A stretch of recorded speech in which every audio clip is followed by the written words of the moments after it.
وګوره چې سودا نه چې د تندې مړه کېږي او چا اوبه اوچتې کړې لاس پتې کټ کوم. اوهو لاړه ډله تېره شوه. چې ډله تېره شوه نو صاحب هغوی ورپسې دا مولیانې ورپسې رالل دا ملکان او ایجنټان. تاسې کوم صحابي دوکه کړو نه چې هغوی خو چا څه نه اخېستل.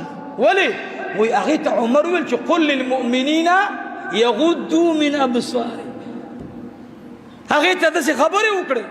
هغې ویل باس اوس چې عمر ژوندی کافر به سر اوچت نه کړي. چې عمر ژوندی کافر به سر د اوس زمانې مولا راغی او عمر چې دا کار کړی وایي دا خو د پیغمبر خلاف کړی دی. تاسو ورپسې روان نه یې شرمېږئ نه. ته به عمر ته په ورځ د قیامت وایې زلمیه چې تا سره خو زما ډېره مینه وه. والله عمر ډېر تېز سړی دی. که ستا د مخ نه دا څپېړه ونیسته که نه زه به د سړي بچی نه یم د خر بچی به یم.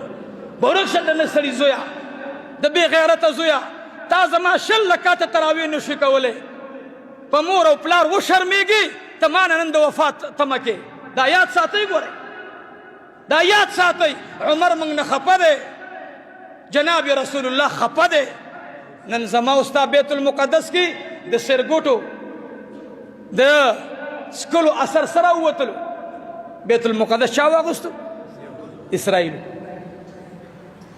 ولې ستا د سر نه پټکې وغورځولو. پټکې علامه د غیرت وه.